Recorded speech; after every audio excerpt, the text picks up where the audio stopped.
শর্ত মানবা। আল্লাহ বলতেছে তোমার আমি সবচেয়ে সুন্দর, সবচেয়ে দামি, সবচেয়ে উন্নত মানের জান্নাত দান করব। বলেন না আল্লাহু আকবার। কানাত লাহুম জান্নাতুল ফিরদাউসি নুজুলা। সবচেয়ে দামি, সবচেয়ে উন্নত মানের জান্নাত আল্লাহ দান করবে। বলেন না আল্লাহু আকবার। সবচেয়ে উন্নত মানের জান্নাতের মেহমানদারি আপনার আল্লাহ গ্রহণ করাবে। দুইটা শর্তের কথা আল্লাহ তাআলা বলেছেন। এক নাম্বার শর্ত কি? ইন্নাল্লাযীনা আমানু ওয়া আমিলুস সালিহাত। এক নাম্বার ঈমান, দ্বিতীয় নাম্বার আমল। অনেকে শোনার পরে মনে মনে কয় আমরা তো ঈমানও আছে আমলও আছে, আমরাই মনে হয় জান্নাতে যাইমু গা। কথা কোন ঠিক কিনা? মনে মনে বলতেছেন এত সুন্দর জান্নাত আমার মালিক আল্লাহ দিবে। এক নাম্বার শর্ত ঈমান, দ্বিতীয় নাম্বার আমল। দুইটার কথা বলেছে, দুইটা তো পয়েন্ট। এই দুইটা পয়েন্ট আমাদের আছে, আমরা সকলে মনে হয় জান্নাতে যাব।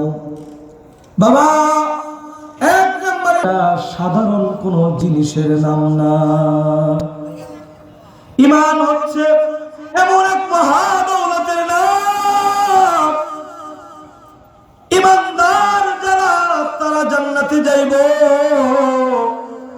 ঈমানদার না যারা ঈমানের দাবি করবে, ঈমান নাই তারা জাহান্নামে যাবে। কথা বলেন ঠিক কিনা?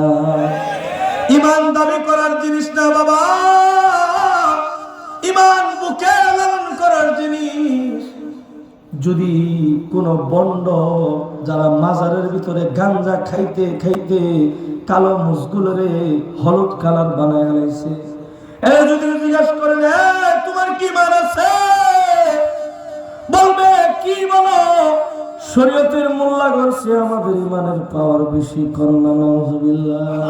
শরীয়তের মোল্লারা কিতা কিতা বুঝে, আমরা তা করছে বেশি বুঝি। করোনা নাউজুবিল্লাহ। আমরা যদি জিজ্ঞাসা করেন আপনার ঈমান আছে নি, আমিও বলবো ঈমান না থাকলে কি আবার বক্তা হইছি। কথা কোন ঠিক কিনা?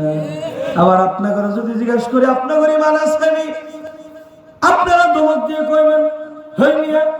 ঈমান যদি না থাকে মাহফিল আইসা বসছি নি, ঈমান আছে দেখেই তো মাহফিলে বইছি। কথা কোন ঠিক কিনা? তাহলে আমিও ঈমানদার, আমি দাবি করতেছি, আপনিও দাবি করতেছেন আপনি ঈমানদার। এই এলাকায় এরকম লোক পাওয়া যাবে জীবনে নামাজ পড়ে না, ঈদের নামাজও পড়ে না বাবা। তারা যদি জিজ্ঞাসা করি তোমার ঈমান আছে নি, সে বলবে আমার ঈমান আছে। কথা কোন ঠিক কিনা?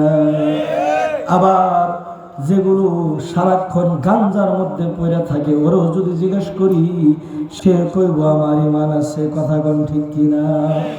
তাহলে ঈমান কারটা আছে কারটা না, এই ব্যাপারে আমার কিছু আলোচনা বাবা। দুনিয়ার ভিতরে মানুষের শরীর